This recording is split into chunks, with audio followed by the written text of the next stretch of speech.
नमस्कार सांग माने जय जगन्नाथ जय हनुमान जी।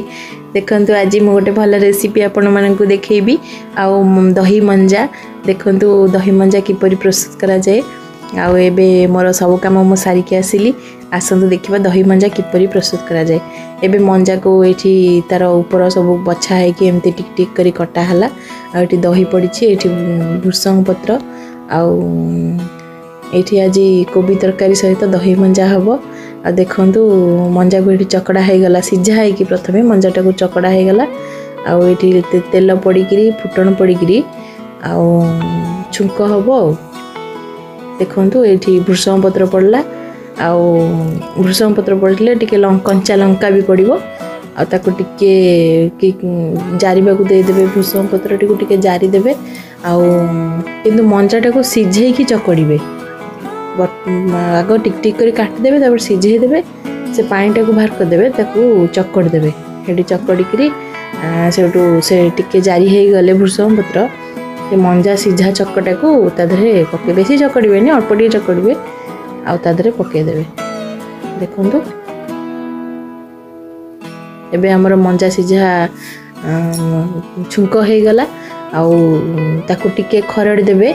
खरड़ सारिकी ता धरे पानी दे देबे सिझिबा पई कि आ से सिझी गला परे ताको ओल्हेई देबे आ ओल्हेई की दही पकेबे।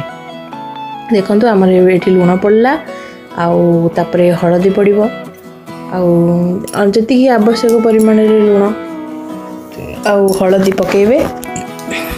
देखंतु एठी प्रथमे ताको टिके भलो भाबे खरड़ देबे नले भल लागिवोनी आ किछि समय गले ता धरे पानी देबे। एबे हमर मंजा सिझाटी प्रस्तुत हेकरी छुंक हेकरी तापरे हम ता धरे पकेइले। एबे हळदी पड़ला आ देखंतु एठी ताकू टिके घांटी देबे हळदी पकेइकी आ दही मंजाटी बहुत भल लागे। अरुआ भात रे करिवे। एठी हमर पानी दिया हला आ किछि समय छाड़ देबे सिझवा पई। अरुआ भात रे विशेष करी भल लागे उषुना भात रे भल लागेनी।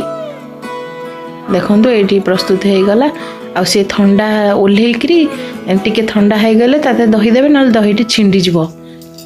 तेणु करी ओल्हेला पर ठंडा हला पर दही दे देबे आ ता ऊपर टिके धनिया पत्र पके देबे आ ताको टिके भल भाबे गोळेई देबे।